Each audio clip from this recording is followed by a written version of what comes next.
Nagpatuloy ang malaking pagbabago sa PVL off-season matapos sabay na magpaalam ang Petrogas Angels at NX-led Chameleon sa ilang veteranong manlalaro na nagbukas ng usap-usapan sa posibleng rebuilding at bagong direksyon ng dalawang koponan bago ang susunod na conference. Ang ibang detalye alamin sa pag-abante ni Jonas Lavarias.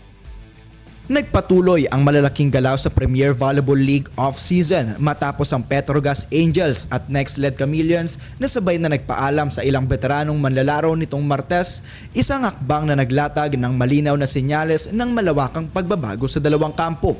Unang naglabas ng opisyal na farewell posts ang Petrogas para sa veteranang setter na si Chi Saet kasama sina Remy Palma, Baby Love Barbon at Joy Dacoron. Ang mga pag-alis na ito ay nagmarka ng pagtatapos ng isang yugto para sa Angels na matagal nang kabilang sa mga pinakamatatag na koponan sa liga. Sa parehong araw, nag-anunsyo rin ang NX-led ng paghiwalay nila kina Jaja Maraginot, Rachel Horbina, Laicha Ibon, Maji Mangulabnan at Jaila Atienza na pawang nagbigay ng mahalagang kontribusyon sa kani-kanilang mga nakaraang kampanya. Ang mga halos sabayang pag-alis ng maraming veterano mula sa dalawang koponan ay agad nagpalakas sa umiikot na diskusyon sa volleyball community hinggil sa posibleng mas malalim na pagbabago sa istruktura at direksyon ng Petrogas at NX-led bago ang susunod na PVL conference. Gayunman, hanggang sa ngayon ay wala pang inilalabas na formal na pahayag ang alinmang organisasyon ukol sa anumang planong pagsasanib o alyansa. Nananatili namang hiwa-hiwalay na desisyon sa roster ang mga inanunsyong pag-alis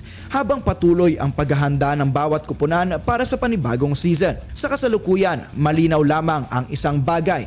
Parehong Petrogas at NX-led ay dumaraan sa isang yugto ng retooling at ang lawak ng kanilang mga hakbang ay maaaring magtakda ng direksyon ng liga sa mga darating na buwan. Ako, si Jonas Lavarias, Abante Sports, now na.